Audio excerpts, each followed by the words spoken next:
Welcome to Thoughts on the Market. I'm Michael Zezas, head of Global Thematic and Public Policy Research for Morgan Stanley. Along with my colleagues bringing you a variety of perspectives, I'll be talking about the intersection between public policy and financial markets.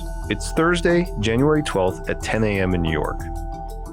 This week, the presidents of the United States, Canada, and Mexico gathered for the North American Leaders Summit.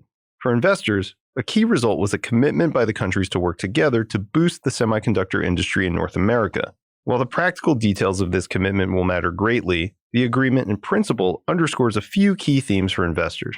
The first is that the trend toward a multipolar world is ongoing, one where geopolitics increase commercial barriers and create the need for multiple supply chains, product standards, and economic ecosystems. So countries and companies must rewire their own approach to production in order to cope.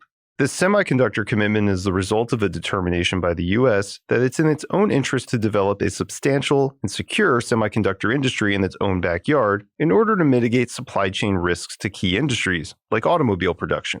In this way, the country's economy is less susceptible to overseas disruptions. And the U.S. was likely able to achieve this commitment with its neighbors by enacting the CHIPS Plus legislation with bipartisan support. You may recall that legislation appropriated money to attract the construction of semiconductor facilities in the U.S.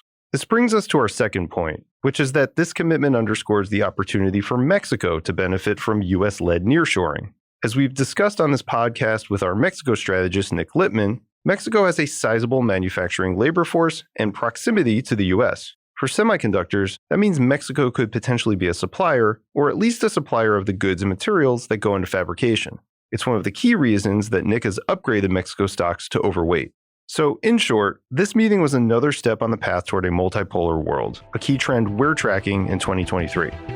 Thanks for listening. If you enjoy the show, please share thoughts on the market with a friend or colleague, or leave us a review on Apple Podcasts. It helps more people find the show. The preceding content is informational only and based on information available when created. It is not an offer or solicitation, nor is it tax or legal advice. It does not consider your financial circumstances and objectives and may not be suitable for you.